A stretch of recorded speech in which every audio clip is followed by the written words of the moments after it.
Bem, senhores, interpretação de textos, nós vamos falar aqui neste vídeo sobre 4 assuntos relacionados à parte interpretativa, que são esses que você vê na tela, que são a informatividade, a intencionalidade, aceitabilidade e situacionalidade. A gente vai ver o que significa esses 4 elementos. Vocês vão ver que eles estão interligados no que tange ao aspecto da interpretação. Me acompanhe aqui, por favor. Bom, primeiro, nós temos que identificar na parte de informatividade que há textos com um grau menor de informatividade, há textos também com um grau médio de informatividade e há textos com um grau maior de informatividade. Então, nós estamos divididos aí a informatividade em 3 graus, né? São do menor para o médio e o maior.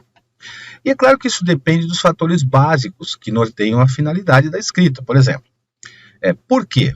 Por que nós estamos escrevendo um texto? Qual é ou quais os motivos pelos quais nos levam a escrever esse texto? Depois, para quê? Qual que é a finalidade desse texto? E, finalmente, para quem? Quem é o público-alvo desse texto? Quem são as pessoas que terão contato com esse texto? Dessa forma, o grau de informatividade define-se pelo nível de conhecimento de quem dispõe ou de que dispõe as pessoas de uma maneira geral, obviamente, né? Por isso que é importante você saber quem é esse público-alvo do texto. Então, nós vamos trazer aqui um exemplo de um baixo grau de informatividade. Por exemplo, pega um texto presente em uma charge.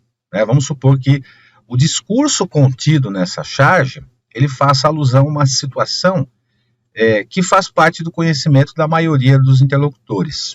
O que vai acontecer? Dessa forma, pode-se afirmar que se trata de um texto de baixo grau de informatividade, já que, mediante a interação verbal, não houve nada assim de tão importante a acrescentar ao conhecimento do leitor ou do ouvinte. Então, nós entendemos o seguinte, que um texto considerado de baixo grau de informatividade é aquele texto que, obviamente, quem lê, identifica, conhece e não acrescenta nenhum tipo de informação a mais que aquele ouvinte ou aquele interlocutor não conheça. Então, esse é o chamado texto de baixo grau de informatividade. Já nós temos os textos considerados com grau médio de informatividade. Isso normalmente é encontrado em textos de circulação social, sobretudo aqueles veiculados pela mídia, pelos jornais, pelas revistas. Haja vista que as informações nesses textos prestadas, além de mobilizar o repertório cultural do leitor, fazer com que ele compreenda, ter contato com aquele repertório cultural dele, além disso ainda vai acrescentar informações novas. Então, o grau médio é aquele que o leitor ele tem um conhecimento daquilo que está no texto, mas além disso ainda vai acrescentar informações sobressalentes que não estão no seu cotidiano, mas que ele consegue compreender. E aí nós temos os textos com alto grau de informatividade, que são textos destinados a um público específico, por isso que é importante saber qual é o público. Constituem-se de assuntos voltados para um repertório cultural bem mais elaborado, como é o caso, por exemplo, dos textos científicos, de uma forma geral, que somente as pessoas que conhecem aquele assunto é que vai identificar a informação daquele texto. Está aí um texto, então, de alto grau de informatividade. Passamos, então, para os 2 assuntos aqui, que é a intenção, intencionalidade e aceitabilidade. O caso da intenção tem a ver com a consciência, que ela só existe pelo fato de ser dirigida para algo. Consciência sem direção não é consciência. O que tem a ver isso com intencionalidade? A consciência, quando você identifica a escrita de um texto e você direciona para um determinado assunto e, obviamente, para um determinado público, tem a ver com a intencionalidade, que é a intenção do autor. E ela vai se fundamentar essencialmente na compreensão da relação em que se verifica um estado mental de quem escreve, a etimologia do conhecimento da palavra, enquanto tal como as coisas acerca delas mesmas. Quer dizer, a intenção do autor do texto, e também não só do autor, mas também do receptor, de quem recebe a informação. Daí a importância de você conhecer, quem elabora um texto, conhecer quem é o seu público-alvo. Então, a intencionalidade ela tem a ver exatamente com o objetivo de alcançar né, alcançar um objetivo. A intenção de alcançar um objetivo e o público-alvo que vai receber. E a aceitabilidade ela tem a ver com esse público-alvo, né, que ela está ligada ao receptor, obviamente, que esse receptor ele vai entender o texto como um todo, né, coerente, de uma forma coerente e significativo, né, ou aceitar simplesmente o que está escrito no texto. A aceitabilidade é bem simples.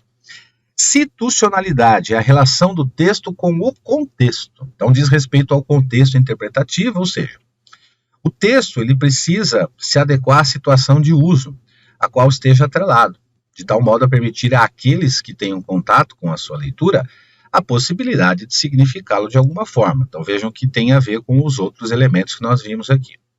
É a forma particular de um texto se adequar tanto aos seus contextos quanto aos seus usuários. Quer dizer, dentro daquele texto há uma contextualidade e que os usuários vão compreender. Então, o critério aí relacionado à dinâmica entre o texto e o contexto é para a construção da significação, né, bem como ao público que se espera que tenha acesso à leitura. Quer dizer, se você se depara com o texto, né, e esse texto, obviamente, ele tem uma contextualidade.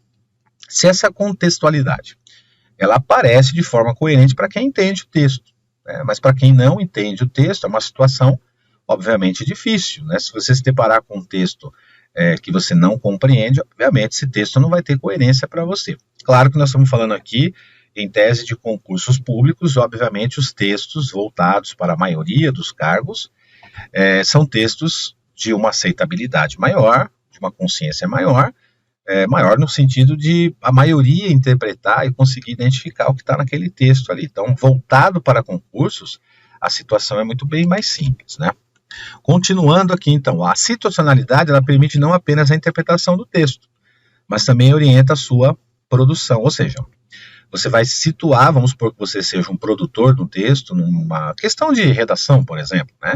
Você vai desenvolver uma redação dissertativa, então a situação daquele texto vai permitir que você desenvolva um texto melhor, atingindo o seu leitor, o seu público-alvo, que no caso é o examinador. Agora vamos partir do ponto da interpretação, né? O ponto do autor do texto, ele vai situar o seu texto no momento, numa contextualidade com o objetivo de atingir o interlocutor, que no caso é você prestando ali o concurso público. Então, desse modo, ao se analisar o critério da situacionalidade, lógico que nós não podemos deixar de lado outros dois critérios que nós já vimos aqui, que inclusive é a intencionalidade e a aceitabilidade, né? Pois as expectativas que os participantes têm sobre o ato comunicativo e sobre a própria configuração do contexto comunicativo também exercem influência na atribuição de significado de um texto. Ou seja, resumindo, o público-alvo tem que interpretar e compreender aquilo que está escrito. Fechado? Então, bem simples aí essas situações que nós trouxemos para vocês aqui, desses 4 assuntos que fazem parte de uma interpretação de texto. Então, você pode encontrar no seu edital, por exemplo, algo que não apareça esses 4 elementos, né? Mas eles necessariamente é importante que você entenda. E se aparecerem esses elementos no seu edital, por exemplo, o edital que você escolheu ali, o cargo que você escolheu, é importante que você saiba, como nesta aula, por exemplo, nós trouxemos, quais são as características, né, dessas situações ou as características desses tipos de textos e coerência também. Fechado, gente? Abraços. Bons estudos, até a próxima. Muito bem, pessoal. Gostou dessa dica aí? Então, esse assunto que você acabou de ver aqui nesse nosso vídeo, ele serve para esse concurso. Aí, se você pretende prestar assistente em administração da Universidade Federal Fluminense, esse assunto faz parte também do edital, assim como outros que nós vamos apresentar aqui para vocês. Então, você já conhece aqui o nosso curso, já sabe as vantagens que você vai ter aqui prestando esse concurso público e também as vantagens que você vai ter aqui adquirindo o nosso curso no Vencendo Concursos. Vantagens com acesso imediato, o acesso ilimitado, quantas vezes você quiser. Você vai ter teoria e questões comentadas, além dessa que você acabou de ver aqui, outras questões também, centenas, e lembrando, completo, de todas as disciplinas. Mais um material aí em PDF que você também vai ter acesso. Além disso, você vai pagar um valor muito baixo de R$ 247 reais ou 12 vezes de R$ 24,65. O curso saía por R$ 497, mas o lançamento, esse valor de lançamento foi para R$ 297 ou 12 vezes de R$ 24,65. Você pode entrar em contato conosco por meio deste WhatsApp que você vê na tela, 944-185163, ou você pode clicar no link que você vê abaixo aí para adquirir o curso imediatamente. Lembrando que ao adquirir o curso você tem acesso imediato, exatamente no momento em que você faz a matrícula, você já tem direito a começar a assistir às aulas. Então, aproveite aí a nossa oportunidade que nós estamos lançando esse curso, aproveite que você vai pagar apenas R$ 247 ou 12 de R$ 24,65. Clica no link abaixo, eu te espero na plataforma com mais dicas como essas e também outras matérias desse concurso assistente à administração. Bons estudos para vocês e até a próxima.